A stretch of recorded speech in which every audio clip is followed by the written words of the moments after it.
Hello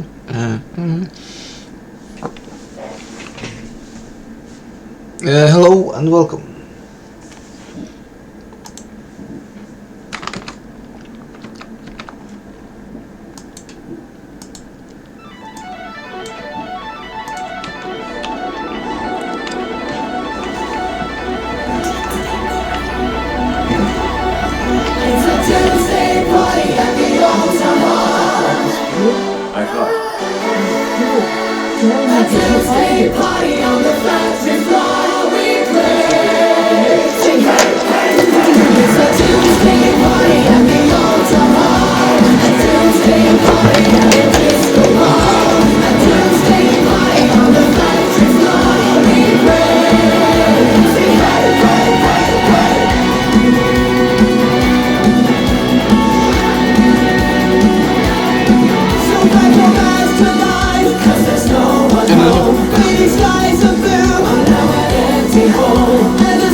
I don't have any blue items to dismount, so I'm just gonna take one of the old ones. And this is DLC, I think. So,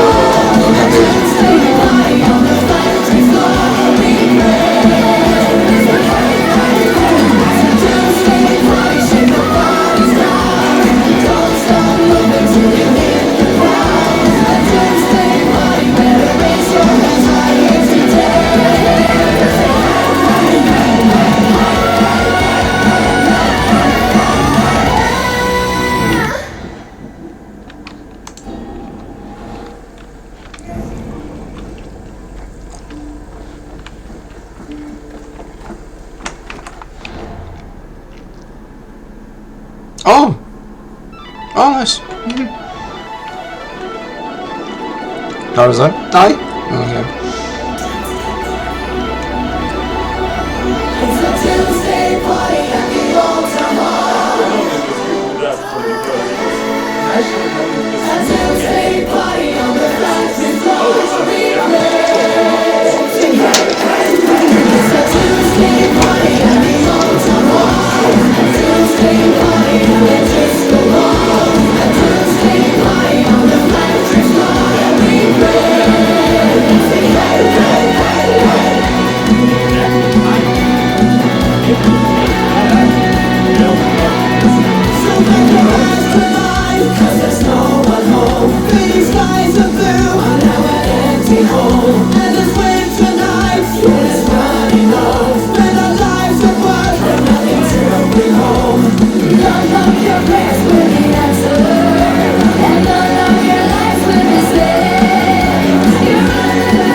West.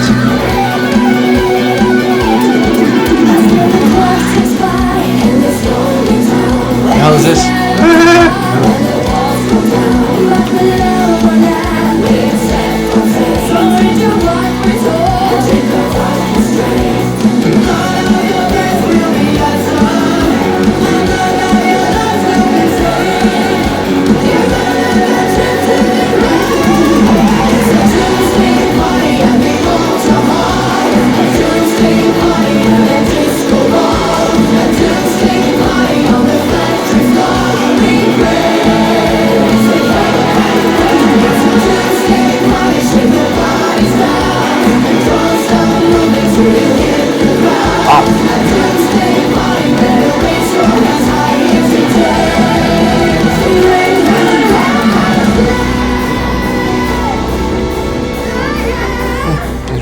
Nice big line overall.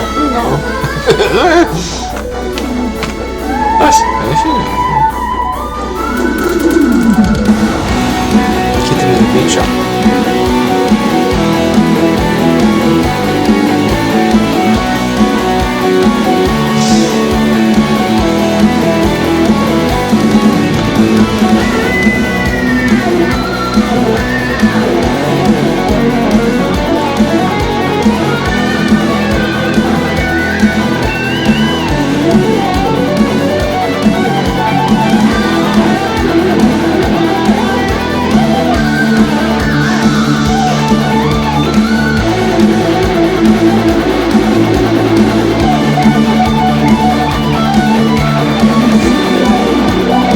Chest is better.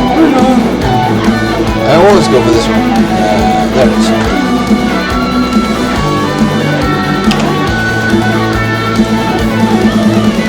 Oh, it's skills. Thank you.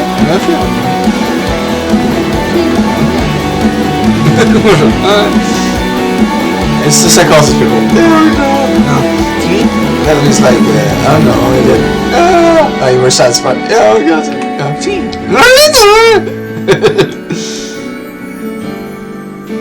Okay. I'll do this later. I'll try this too. Yeah. Ah, Han är stupid. Det är som en map editor.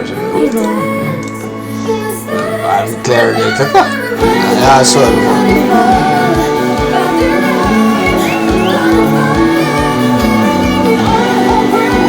And it's an audio book about the Peloponnesian War later. I'm gonna put this into it. And then maybe the hour two. You ready? Yeah. Okay. Yeah, so I'm ready if it's the right.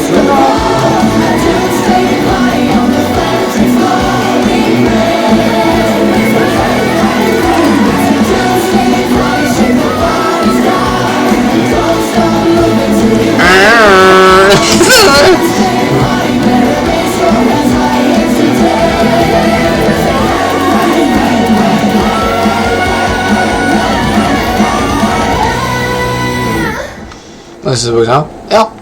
Okay, good. Okay, I'll do a proper playthrough of Odyssey later on next bit. It's fine. This is just cool. Relaxing. Audible. Yeah, audible.co.uk. Sure, thank you. I finished this book actually, but I was playing while this did mostly. Is that the Great Courses? No. Okay, this one. Kenneth W. Harl is pretty cool. Oh no. Okay. This is Audible. Is this allowed YouTube? It's fine, dude. I get it. Do not YouTube. Yeah, nice. These lectures are part of the Great Courses series. They are produced by the Teaching Company. The Great Courses cover a broad array of university-level disciplines. The lectures in each course are either 30 or 45 minutes long. By listening for less than an hour a day, you can finish even the longest course in just weeks. Browse our catalog or website and imagine how much you could learn if you spent just 30 minutes a day for the next year in the best college classrooms in the world. The lecturers are university professors carefully selected by the Teaching Company and its customers for intellectual distinction and teaching excellence. These lectures are titled The Peloponnesian War. The lecturer is Kenneth W. Harl. Dr. Harl is professor of classical and Byzantine history at Tulane University in New Orleans, where he has taught since 1978. He earned his BA from Trinity College and his MA and PhD from Yale University.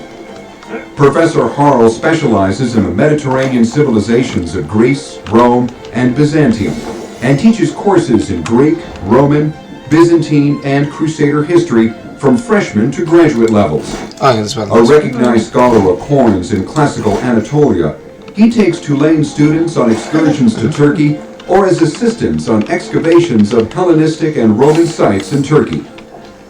Professor Harl has published numerous articles and is the author of Civic Coins and Civic Politics in the Roman East, AD 180 to 275, and Coinage in the Roman Economy, 300 BC to AD 700. His current work includes publishing the coins from the excavation of Gordian and a new book on Rome and her Iranian foes. Professor Harl has received numerous teaching awards at Tulane, including twice the coveted Sheldon H. Hackney Award. He is also the recipient of... Okay, we're gonna do, for this intense fights, we're gonna do Attack of the Dead Men. Sure.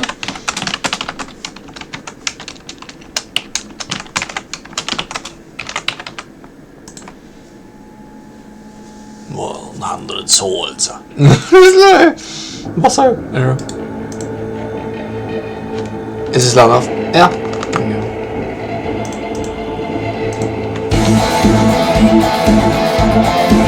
Start first? Yeah. Until they take them and just blast them. Oh, yeah.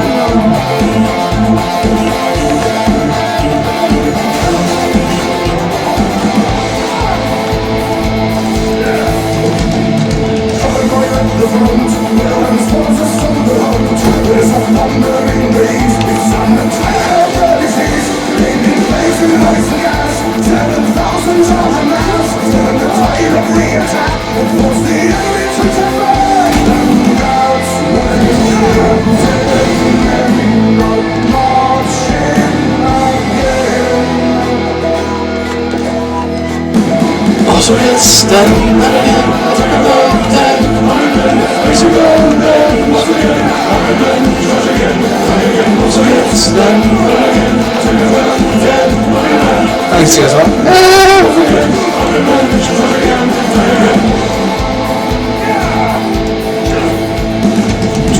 Balance on, even burn against the sun. We'll be 12 towns marching to the Russian county charge. We'll be fighting for the lives, as the enemy alive. Russians won't surrender. Wow, that was good. That's when the dead men are marching again. It's them again.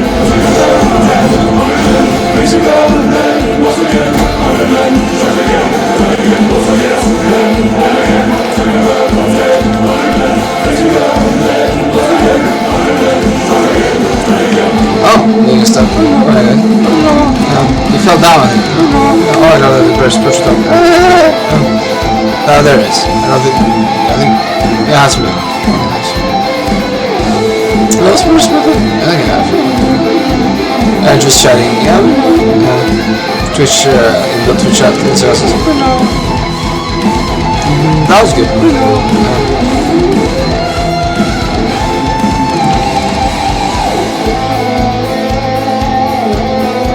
Oh,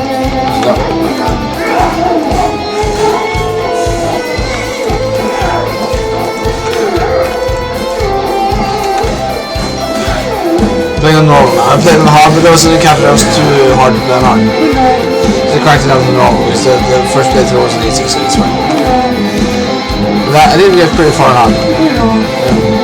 But I had to swim once and didn't use a ship because there were some pirates I couldn't kill. They were too hard. I had to get to an island to see. I'm not sure if they'll think it was this playthrough.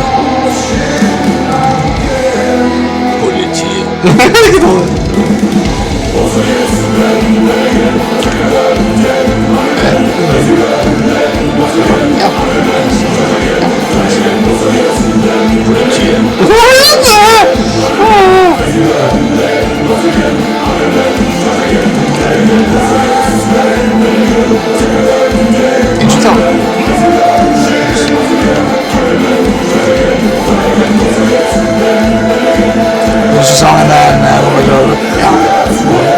Did you say it was right? Yeah. Oh, that's right.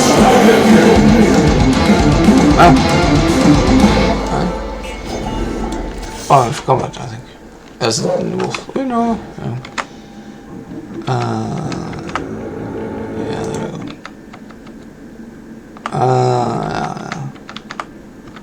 Where is it? There's. Miller University's nationwide Robert Foster Cherry Award for Great Teachers. In 2007, he was the Lewis P. Jones Visiting Professor I like in Professor History at Perez Wolves Wofford because College. I get some more time Professor Hall is also a fellow that and buys a lot of trustee reasons. of the American Numismatic Society. Professor Hall prepared the course guidebook that comes with these lectures.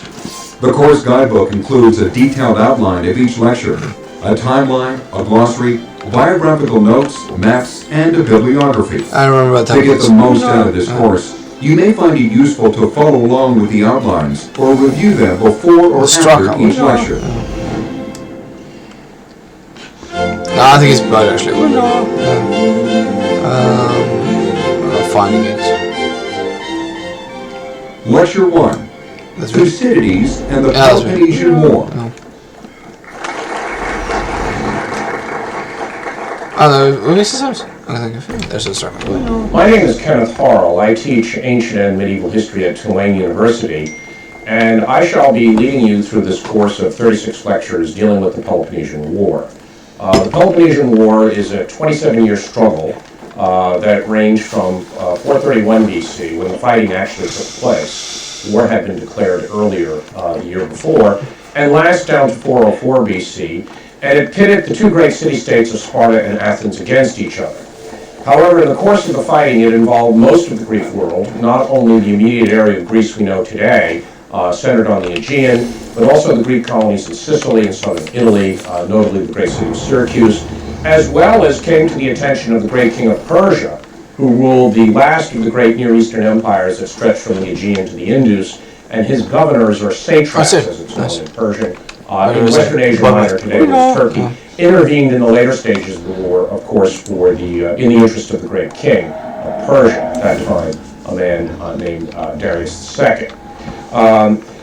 The reasons for studying this war in particular are many, but to my mind, there are really two overriding reasons, and this is in part a result of teaching a survey course in the ancient Near Eastern Greece for many years at my university, and I find that I've concentrated a great deal on the Peloponnesian War in the central part of the course, because in many ways this war allows us to look at all sorts of institutions of the Greek world, and it is in many ways a turning point in Greek classical history. It's called That period that stretches from 480 BC, the end of the Persian Wars, down to 323 BC, the death of Alexander the Great. We often refer to that as the classical period, the 5th and 4th centuries BC. And the Restricted Peloponnesian War areas. functions as in many ways the centerpiece, at least for the political, military, diplomatic, and even economic life of Greece.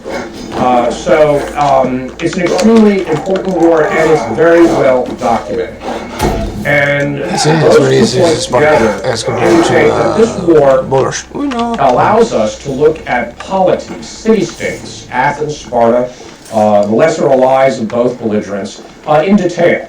And we can see the intersection of politics, economics, society, because these are states in which citizens voted. They voted in assemblies of adult male citizens. This is not a war between kings. This is not a war between professional armies. This is a war that pits citizens from different polities against each other. And if you think for a moment, in the course of human history, how many times in any tradition has a citizen body really asserted itself and been the sovereign body within a state, even if the franchise is restricted? You really only come up with 4 examples. One is obviously Athens, Sparta, the various city-states we'll be studying in this course. The second is the Roman Republic, and the third would be the British parliamentary order in the 17th century, which becomes the model for many European constitutions, including that devised by France in the Revolutionary period. And finally, the federal experiment of the United States, our Constitution. So it behooves us, as heirs to this Western tradition, to look at the Peloponnesian War. It is extremely well documented and extremely relevant to us. So this was Peloponnesian War. That's what this game is about. You know, Get involved in these conflicts. we'll play Total War later and listen to the books about Troy. Sure. Conflicts. And as I said, this is Oh, is it? extremely Hi. well documented from antiquity. The other one is the Punic Wars. The First and Second Punic Wars waged between Rome and Carthage. Again, 2 republics, this voting citizen bodies in the 3rd century BC. And so the Punic Wars and the Peloponnesian Wars have traditionally been seen as models for many historians of the Western tradition, political scientists, and others. The second big reason in my mind for studying this conflict is that we have an excellent record from the historian Thucydides, an Athenian who was a participant, contemporary with events. He was from a great Athenian aristocratic family, probably a family known as the Philiads, who were political opponents of Pericles. Pericles is the great democratic leader who emerges from the pages of Thucydides in many ways as the model democratic leader in war. And Thucydides pens from first-hand experience the qualities of Pericles and why he and perhaps his strategy for winning that war were really light years ahead of everyone who followed him as political leaders in Athens. He dies in 429 BC in the 3rd year of the war, and we find in the later pages of Thucydides a great deal of the discussion is why leaders just don't come up to the mark of Pericles. Thucydides is important because he sets a standard for writing history in the West that endures to this time, right down to this day. All of us, if we are serious professional historians, look to Thucydides as our model. Herodotus, who is about a half a generation earlier than Thucydides, and penned an account on the Persian Wars and early Greek traditions in the Near East, he's often called the father of history. He too has that peculiar perspective of Greek writers, that is, they stand outside their society, can comment with a certain objectivity on other societies in order to understand their own. Herodotus is often seen as the father of history, and yet, in some ways, Thucydides is even better in his technique than Herodotus is. Thucydides tells us why he determines to write about this war. And the opening lines of his history, the very first words that we read, and I'm quoting from the Penguin translation of the Peloponnesian War, Thucydides the Athenian wrote the history of the war fought between Athens and Sparta, beginning the account at the very outbreak of the war in the belief that this was going to be a great war, and more worth writing about than any of those which had taken place in Alright, the the horse past. will follow you later. My belief was based on the fact that the two sides were at the height of their power and preparedness, and I saw too that the rest of the Hellenic world was committed to one side or the other. Even those who were not immediately engaged were deliberating on the courses which they were to take later. This was the greatest disturbance, kinesis, where we get the word kinetic. It means a great tumult, would be the Latin equivalent, tumultus. In the history of the Hellenes, Hellenes referring to Greeks, that's the Greeks' name for themselves, affecting also the larger part of the non-Hellenic world, and indeed, I might also say, the whole of mankind, or at least as it was known to Thucydides, which was the Mediterranean world, and today the Middle East. That's a really tall order for him to undertake. And he explains that shortly after this, so in his first book, F5 is first quick book in an ancient author that was essentially a papyrus roll in antiquity.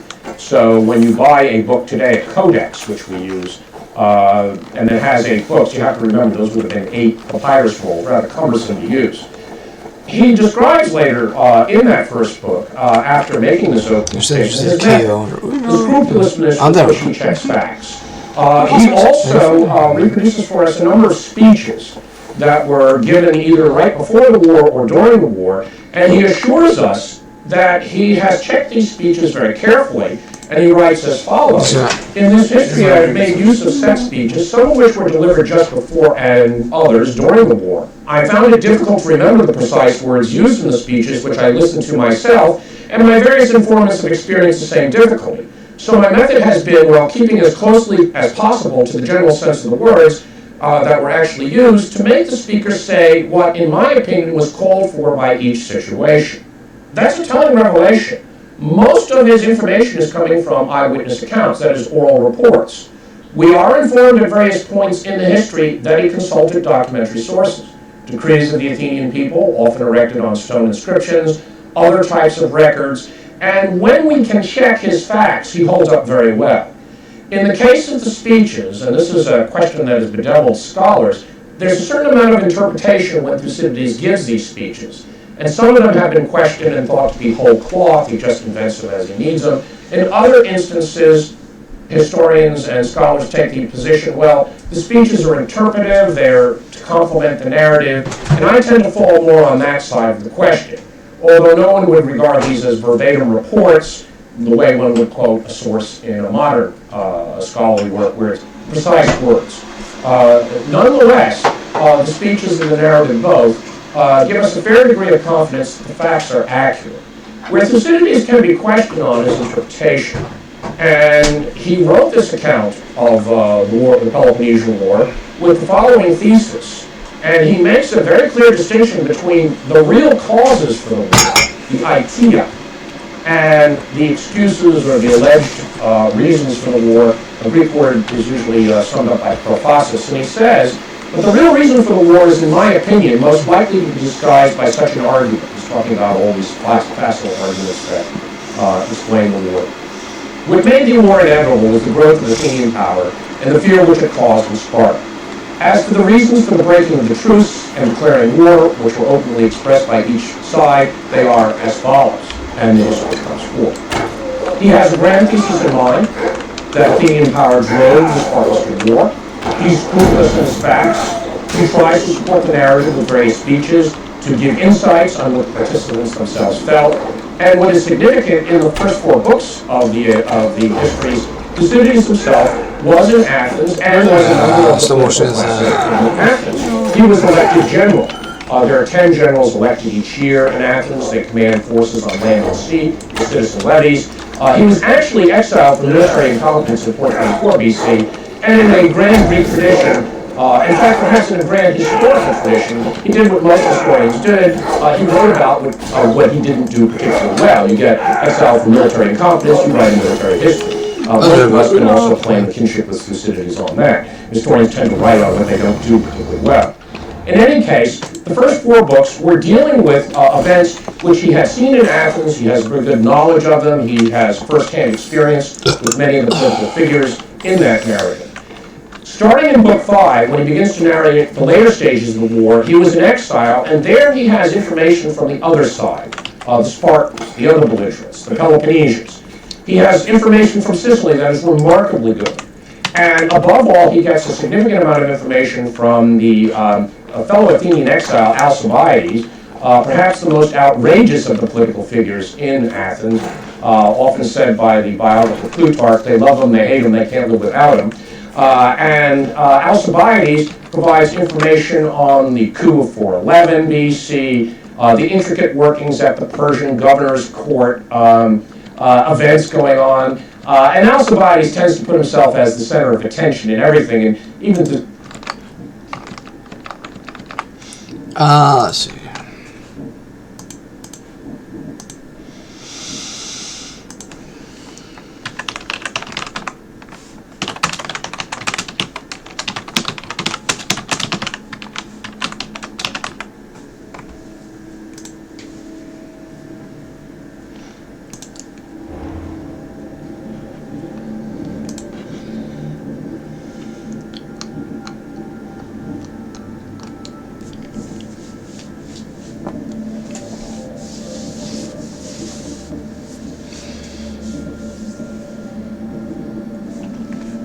Oh, come on. What the fuck?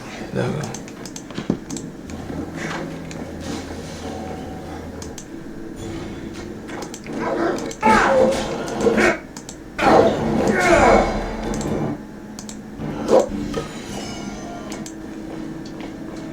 Oh, okay, it's the same game.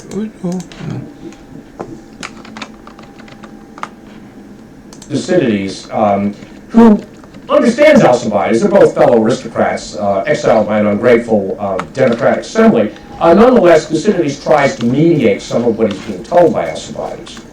Unfortunately, the account breaks off in the 8th book in around 411, 410 BC, and the rest of the war has to be gained from later accounts from the historian Xenophon, a lesser historian of a generation later, the author Diodorus Siculus, writing in the 1st century BC, and above all from the Roman age, Plutarch, who penned a series of delightful biographies of many of the principals in the war.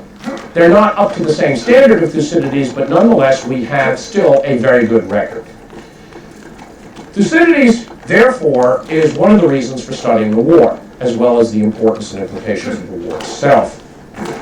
In some ways, it could be argued that Thucydides, being a participant, in many ways brings something of a contemporary's view to events. And I mean that Thucydides gives us the war as we have defined it ever since. It stretched over 27 years. To the Greeks, that would be essentially 2 generations of males eligible for military service. And Thucydides tells us at the very start that this war comes in 3 phases. The first is the 10-year struggle known as the Archidamian War, ironically named after the Spartan king Archidamus, who spoke against the war, and warned his countrymen that this would be a war like no other, and that it would be a war that would be passed on to their children. And he was proved right, and ironically, his name gets to designate those first 10 years of fighting. That war ended in 421 BC with a treaty, a peace treaty, a 50-year treaty concluded between Athens and Sparta that supposedly settled outstanding questions and really failed to do so.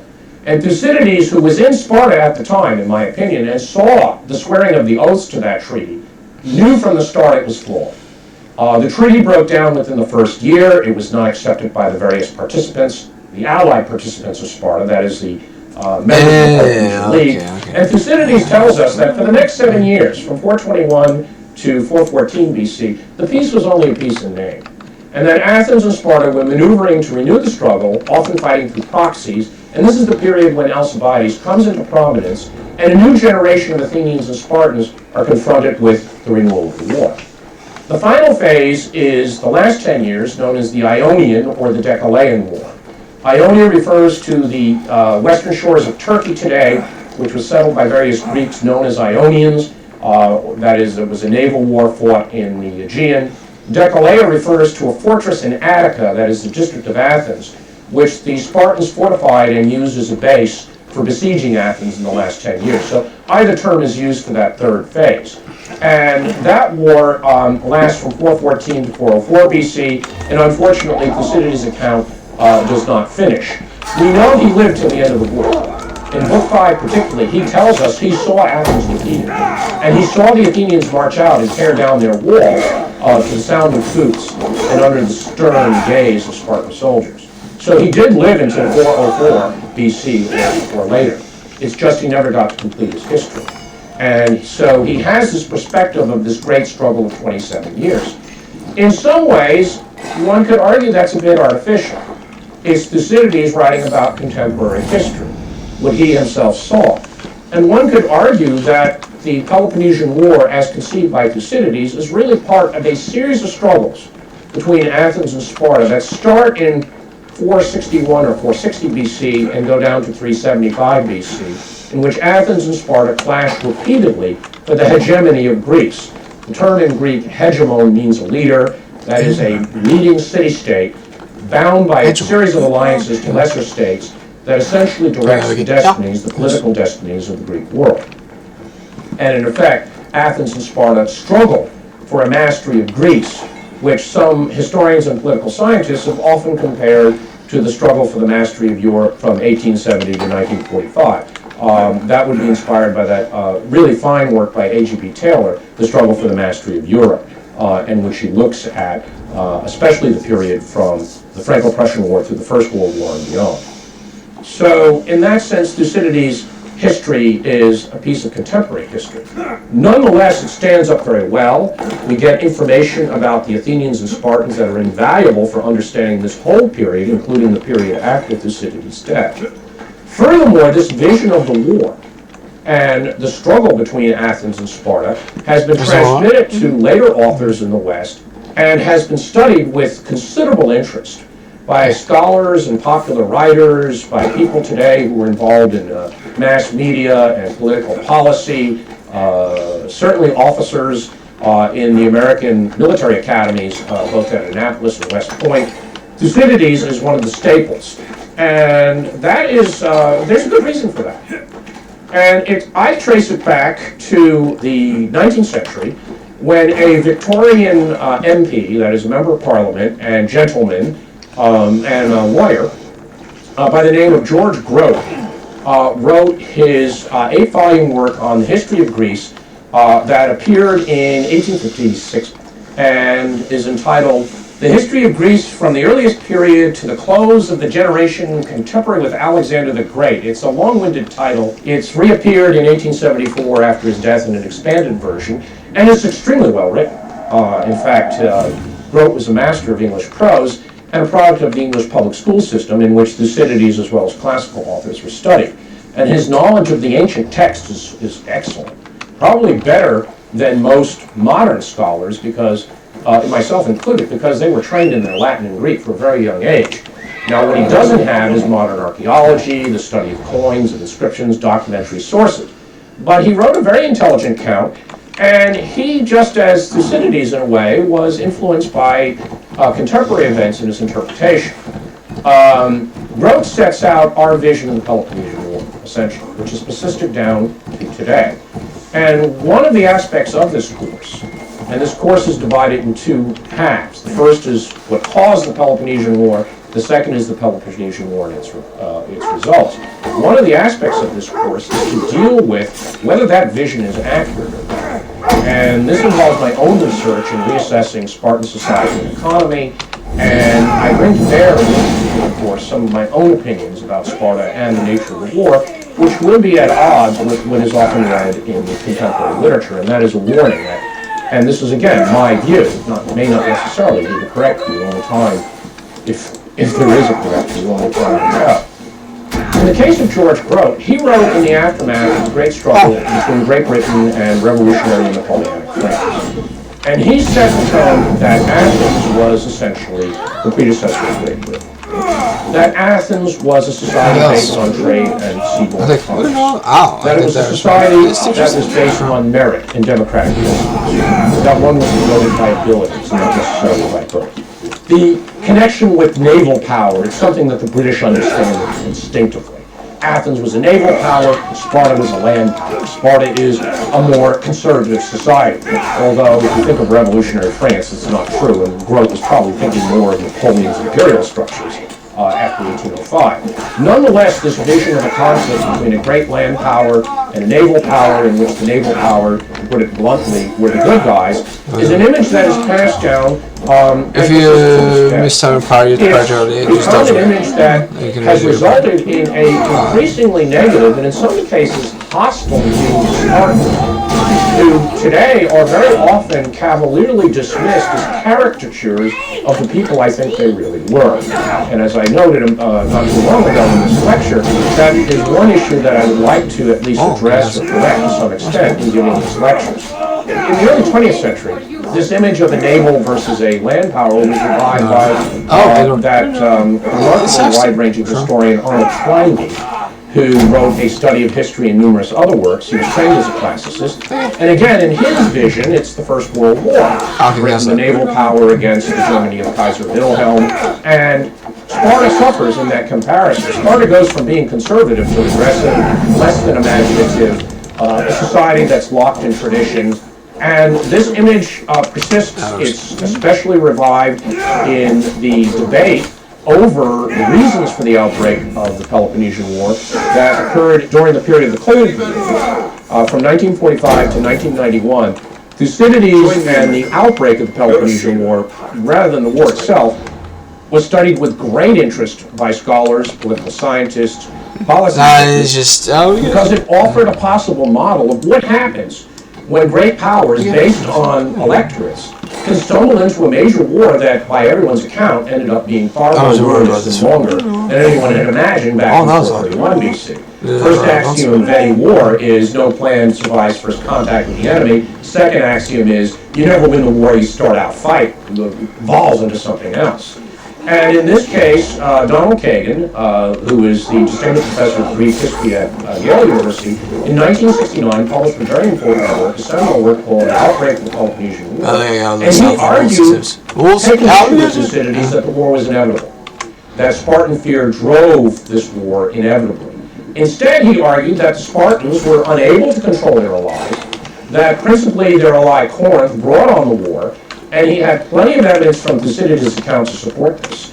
And he takes a rather optimistic view that in such circumstances, if the participants are pursuing a logical and rational diplomacy, such conflicts could be avoided. Certainly something very reassuring to one who grew up in the Cold War. That's when I read that book. I was 17 years or 18 years old when I read the book, and later I was to find out that I would end up actually studying under Donald Kagan, who turned out to be a superb mentor and a great teacher. Kagan's interpretation inspired a response by a very prominent British scholar, Geoffrey de Saint-Croix, who is a Marxist who, in his interest, he analyzes social and economic conditions. He too thought that the war was a great conflict that may have been avoided, but he's far less sanguine. He believes that the social and economic conditions in Sparta, which were based on the exploitation of a very large subject population known in the sources as helots, who represented to de Saint-Croix something of a prototype of the proletariat and a Marxian model, that in the end, that very system within the Spartans' society meant that the Spartans were not really truly free themselves. And invariably, their aggression would be funneled outward against the Athenians. And he sees Sparta as comes around more to Thucydides' position, but it's not emotions and fear, it's really social and economic conditions that are driving this.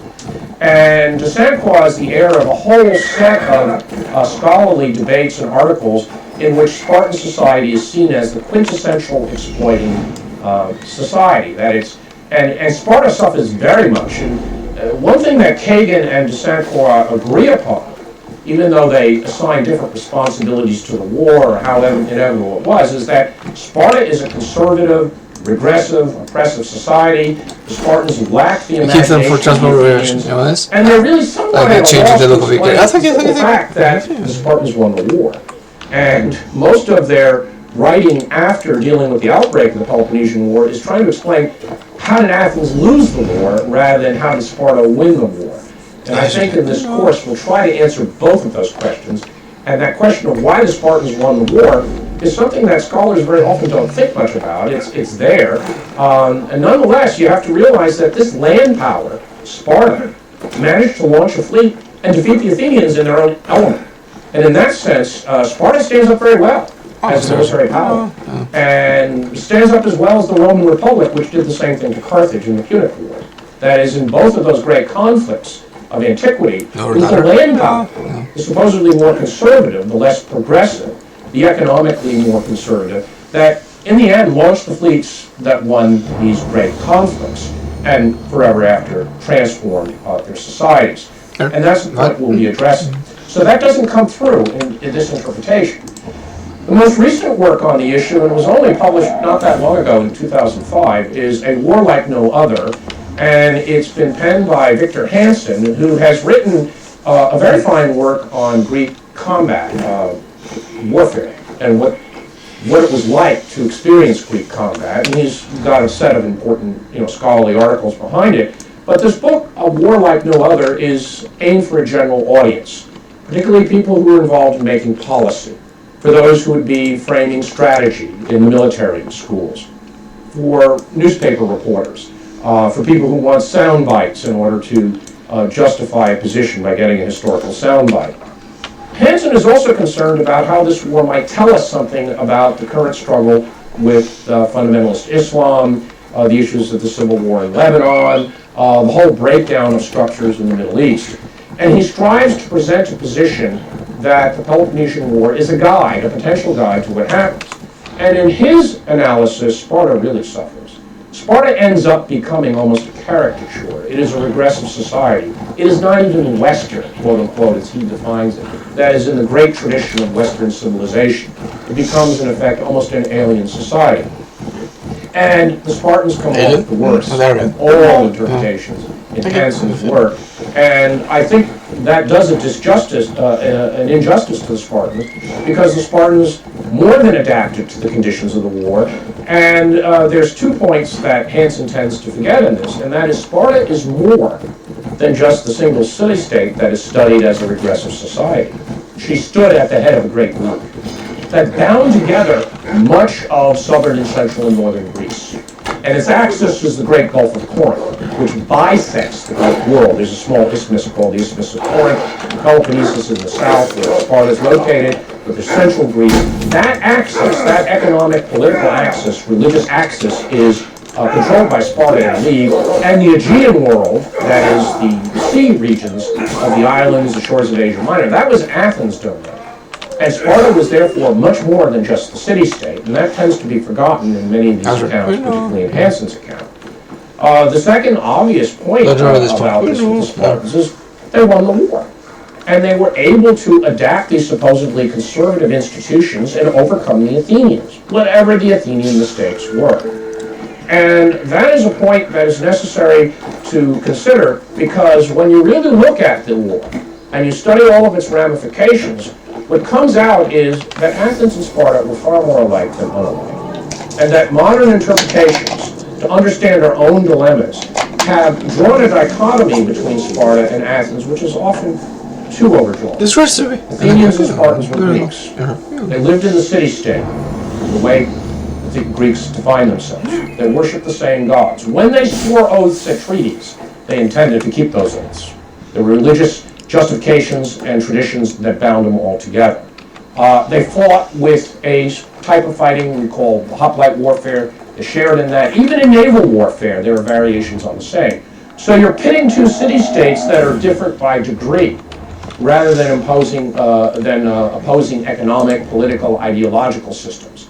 And that's an important point to stress in looking at this conflict and understanding why it came about, why it was fought for so long, and in a way, why the Spartans won and why the Athenians lost.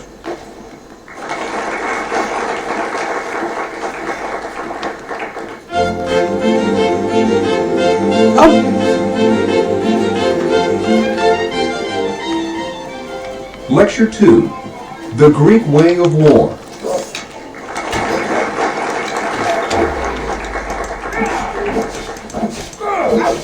In this lecture, I plan to introduce the Greek way of war. And this is largely concerning land battles. I'll have a lecture dealing with naval warfare in a coming series. And the reason this lecture is important is, well, obviously with the Peloponnesian War, you need to know how the belligerents fought.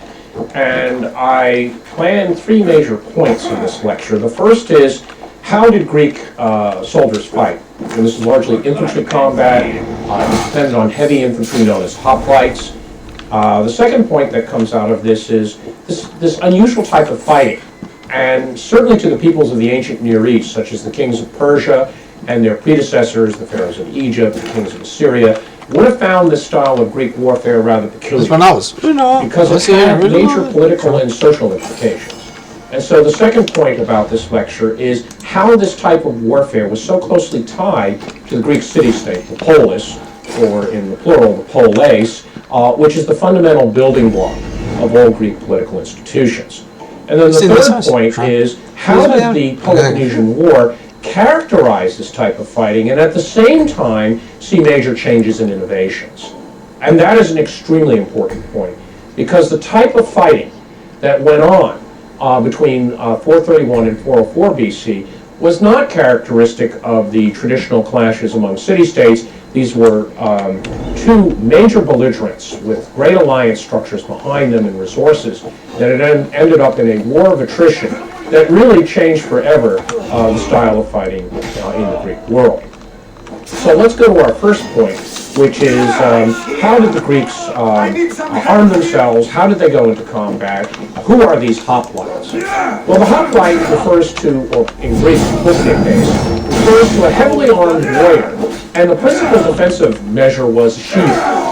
The shield was unusual because, unlike many shields in the ancient Near East, where it was held in the middle, the Greek shield, the hopron, the heavy shield, which was made of wood and reinforced with bronze and leather as backing pad. The shield was strapped on the left shoulder, and the handle was at the far right end. So one, in effect, put their left arm through the shield strap and grasped the shield at the far end of it, so that that shield could be much larger than all previous shields that we had in the ancient Near East. One essentially held it with the strength of the shoulder and of the hand and the arm. That gave you a great deal more protection.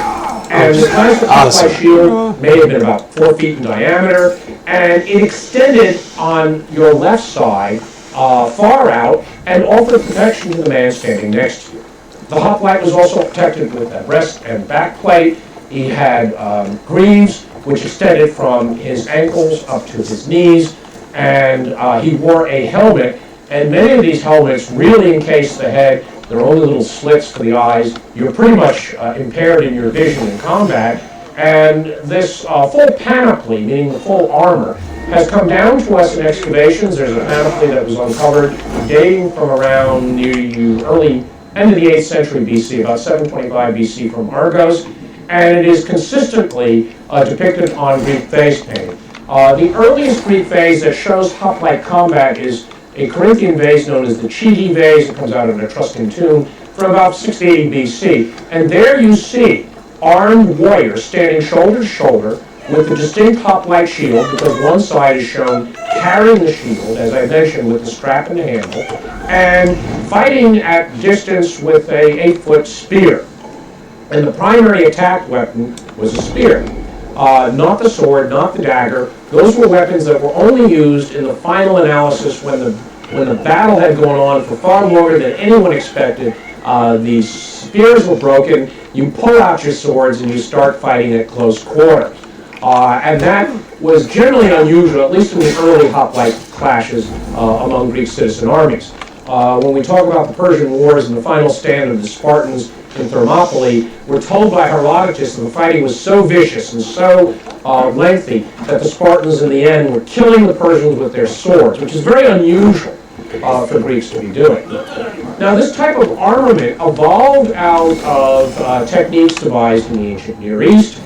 We have relief works from Assyria, from the Neo-Hittite kingdoms, in which we see heavily armed infantry warriors with similar types of armament and shields.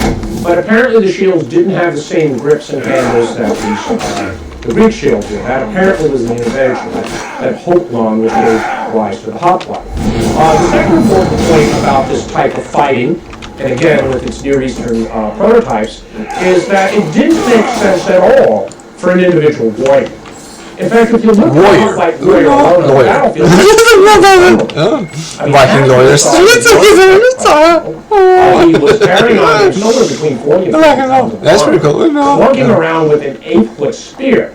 The fighting only made sense as a disciplined joint infantry unit.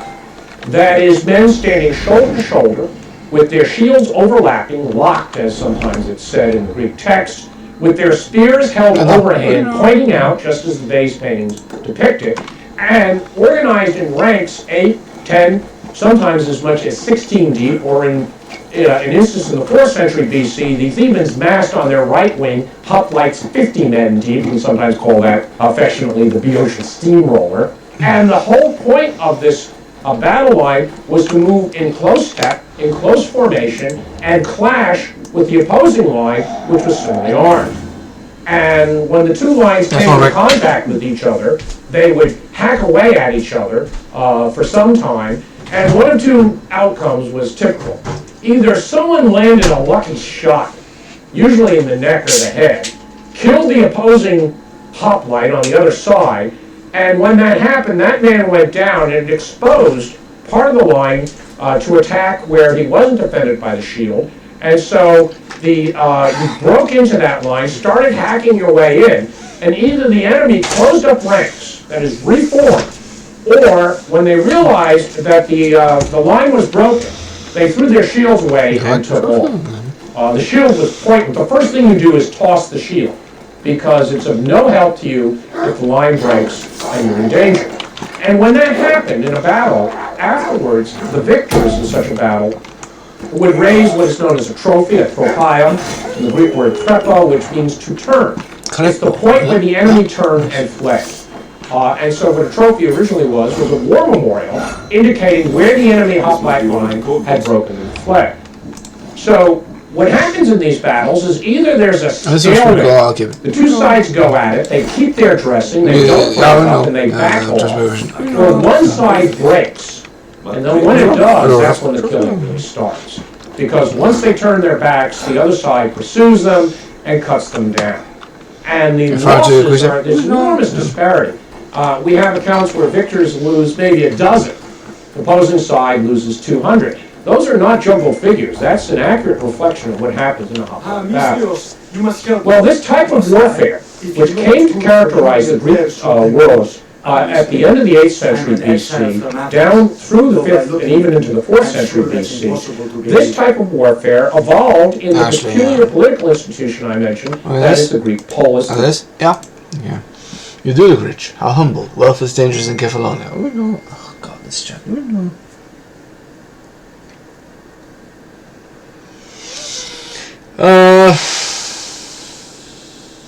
Your money is a siren song to bandits on Kefalonia. It won't last long. My drachmi aren't going anywhere, except a portion will be paid to you if you agree to my terms. What's the problem? It's my brother Ornios.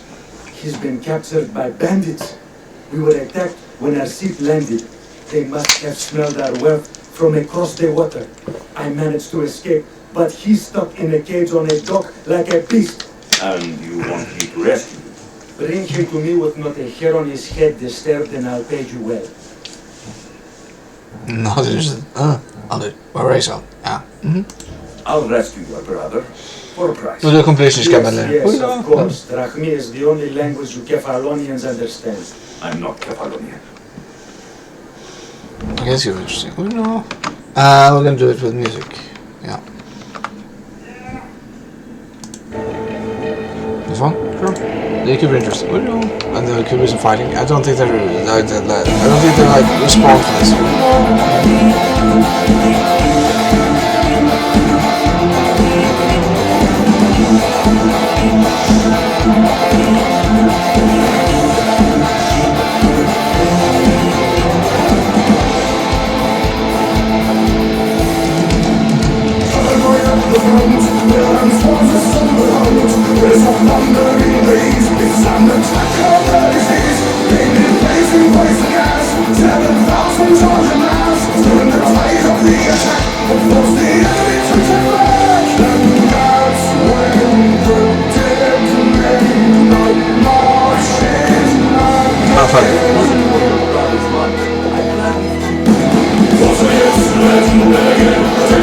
De fysiska ingredienser, right?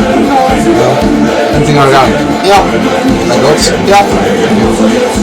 Boken här. Det är gott en wheat sack. It's in Norwegian. Det är gott.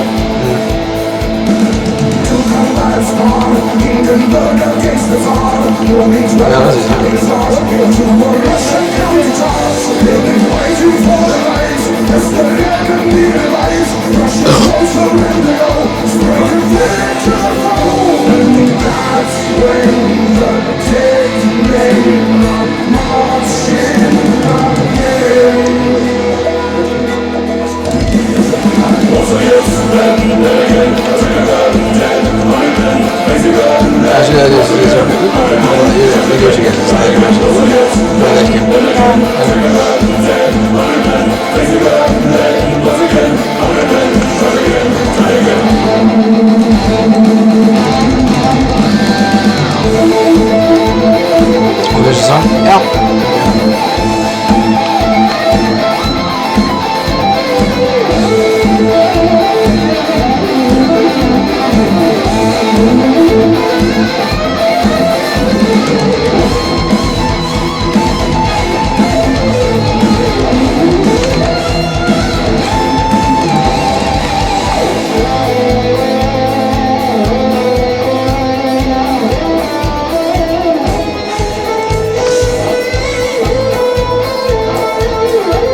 I didn't actually credit serial than I had one. There are 4 series for the Media Plus campaign, and then the other series, sorry, yeah, that was like 39 hours. That's the Cassandra campaign that I deleted because I was stupid on. Nah, it's smacked up, so. And then I felt sorry. Just trying to be sensitive, so it doesn't really good. I would like to watch it, but also not on the yeah. I saved it for one brother.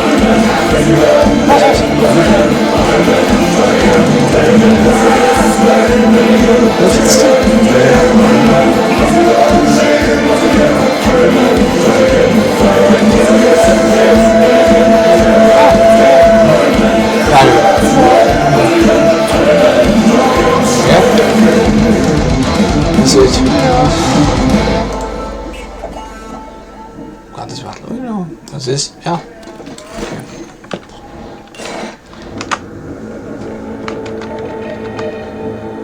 Okay. Book? Yeah. Yes. This works kind of well. The big city-state. And citizenship in a city-state was closely linked to one's military service, because hoplites were originally citizen soldiers.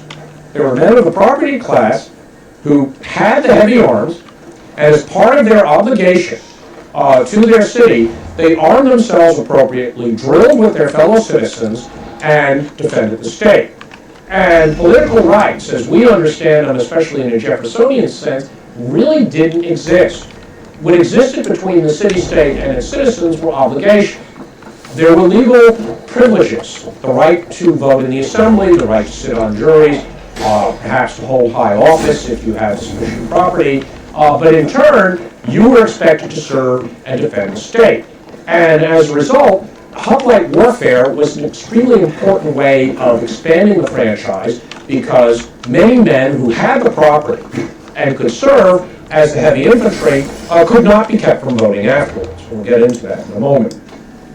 So much of the ancient world, this type of fighting was peculiar. There was no great technical brilliance about it. The Persian kings could easily have manufactured similar types of weapons and issued them.